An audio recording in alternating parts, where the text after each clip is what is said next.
Lanjut lagi, kita masih tetap di kabar Rohingya. Kali ini kita akan membahas tentang si Usman Demit. Ternyata setelah dia mengatakan bahwa dia tidak percaya bahwa di Aceh itu ada penolakan Rohingya dari masyarakat. Nah, dalam video ini dia akan merasakan bahwa nanti cucuknya akan tertampol pakai sendal jepit. Oke, sebelum kita lanjut, saya ingatkan kembali, dicek lagi tombol subscribe-nya yang masih merah tolong dipadamkan, yang sudah hitam saya ucapkan banyak terima kasih karena subscribe dari kalian itu menjadi semangat kami untuk terus menyerukan tentang kasus Rohingya. Oke, lanjut. Kita akan membahas tentang Usman Hamid yang selama ini pernyataannya sangat membuat geram penduduk masyarakat Indonesia seluruhnya, terutama untuk masyarakat Aceh. Dia ini seakan-akan kayak membela Rohingya dan melindungi para antek-anteknya UNHCR yang mengatakan tidak percaya bahwa di Aceh itu ada penolakan. Nah, seperti apa pernyataan dari si Usman Demit? Nih, kita simak dulu. Saya tidak percaya itu penolakan masyarakat itu benar-benar penolakan yang murni, karena di dalam tahun-tahun sebelumnya ada banyak sekali kejadian di mana Rohingya datang dan terdampar di Aceh, itu mendapatkan pertolongan yang selalu datang dari masyarakat. Justru penolakan kebanyakan datang dari aparat keamanan, dari unsur pemerintah lokal, bahkan penolakan juga pernah terjadi disampaikan melalui pemerintah pusat. Bahkan masyarakat Aceh, terutama komunitas nelayan, panglima-panglima laut, misalnya Pak Badrudin ketika itu justru menjadi pahlawan buat para orang-orang Rohingya, dan kami merasa itulah satu cerminan yang ideal dari masyarakat Indonesia, menolong sesama manusia tanpa melihat asal-usul bangsa. Tapi belakangan ada proses kriminalisasi terhadap sejumlah nelayan yang dituduh melakukan tindak pidana perdagangan manusia atau perdagangan orang, dan sempat diproses hukum, dibawa ke pengadilan, dihukum penjara.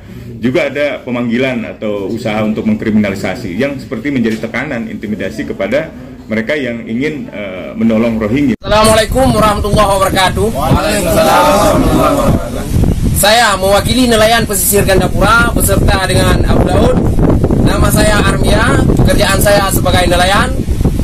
Kami menolak keras imigran gelap Rohingya ke Aceh karena orang Rohingya sudah ditangani UNHCR di penampungan Cox Bazar, Bangladesh. Orang Rohingya di Aceh bertabiat buruk dan bukan pengungsi eksodus, namun hanya mencari pekerjaan yang layak. Tolak Rohingya! Tolak Rohingya! Assalamualaikum warahmatullahi wabarakatuh.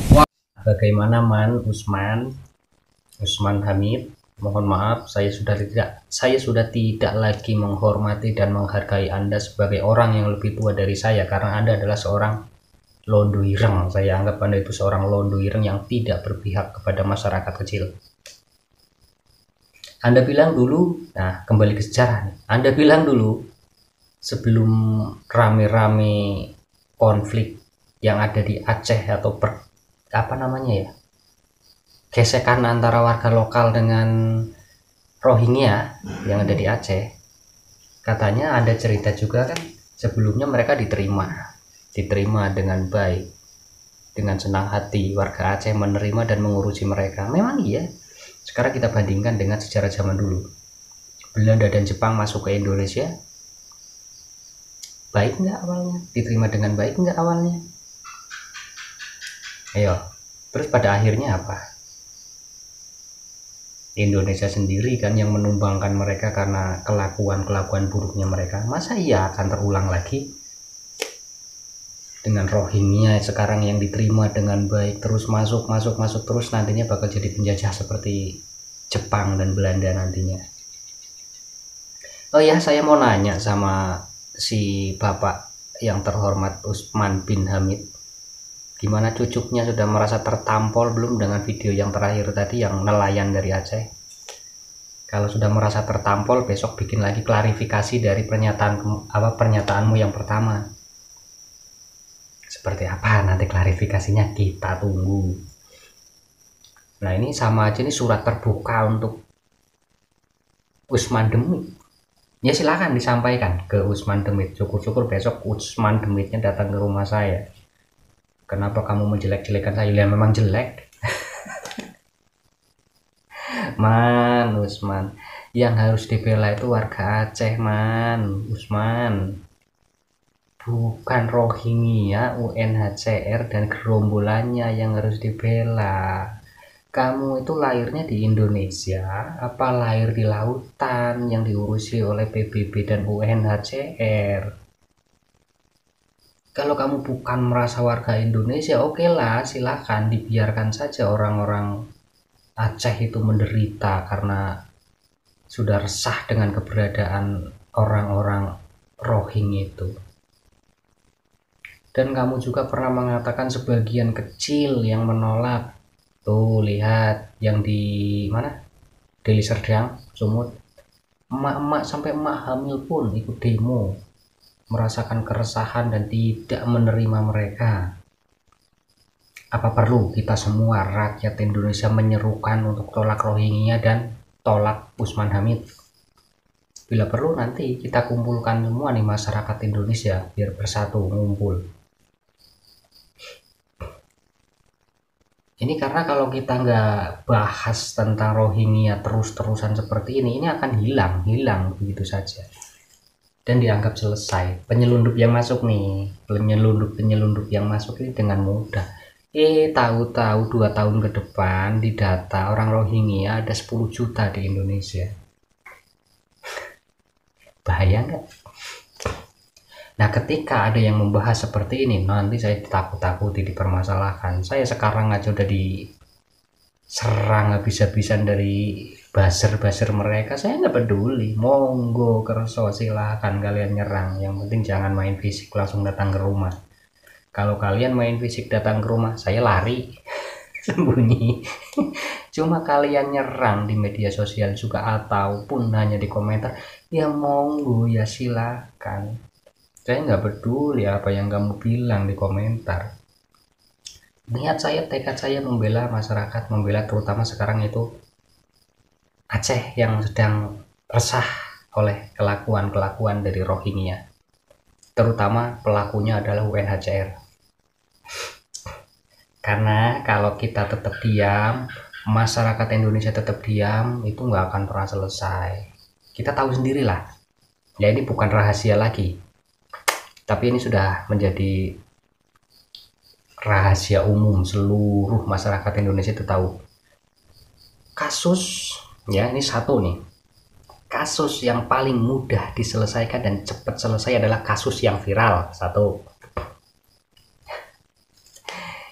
Terus yang kedua, penegak hukumnya itu yang paling gesit kerjanya. Langsung begitu dapat kabar langsung berangkat, langsung selesai, penjahat ditangkap.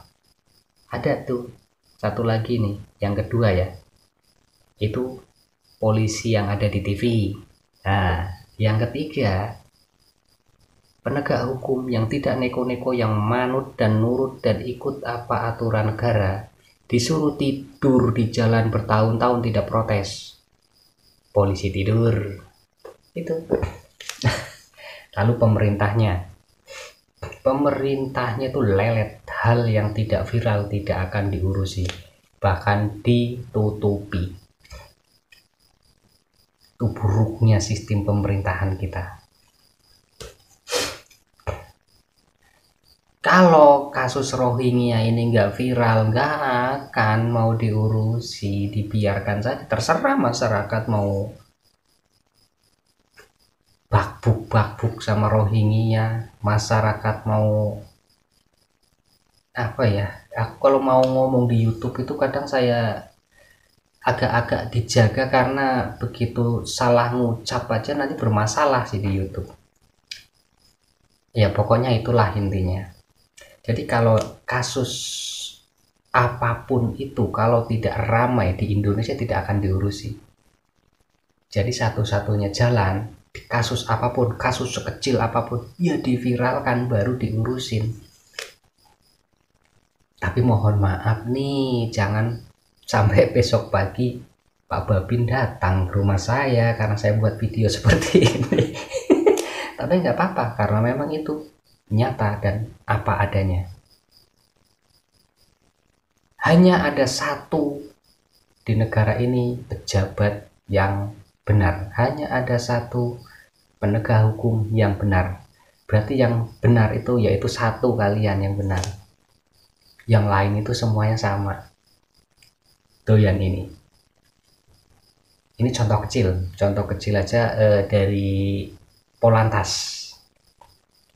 Dari Polantas itu pasti ketika ada orang melanggar lalu lintas, ya sini minggir, diprit. Mau damai di tempat, mau dipermudah, apa mau ke kantor, tuh pilihannya.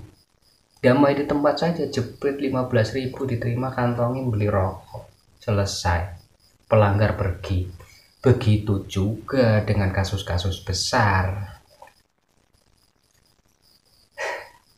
Coba bayangkan kalau kasus Rohingya ini kita samakan dengan kasus-kasus pelanggaran lalu lintas. Jika seperti itu, apa enggak mereka masuk semua? Puluhan juta nantinya. Enggak ada yang melanggar di perbatasan, masuk saja. Karena apa? Itu tadi tawarannya, mau dipersulit apa dipermudah. Ya, seperti itulah ceritanya tentang hukum di negara kita. Kalau masyarakat itu kan pilihannya, kalau ada yang mudah, kenapa harus dipersulit? Beda dengan Polantas. Kalau masih ada yang sulit, kenapa dipermudah? Nah, ini seperti itu. Nah, itulah curhatan kita pagi ini. Ya, sedikit walaupun kita mengkritik, tapi memang itu kenyataan. Kalau tidak percaya, kalau nanti saya dibilang memfitnah hukum Indonesia, memfitnah pemerintahan Indonesia, silahkan cek YouTube. Banyak kasus-kasus tentang kepolisian yang kena pungli. Banyak. Dan Anda yang tidak terima dan Anda tidak merasa, berarti Anda satu orang dari polisi yang benar. Itu aja. Yang lain semua nggak ada yang pas. Nah, oke, kita lanjut lagi nanti di konten berikutnya. Tapi jangan lupa tombol subscribe yang masih merah tetap padamkan kembali.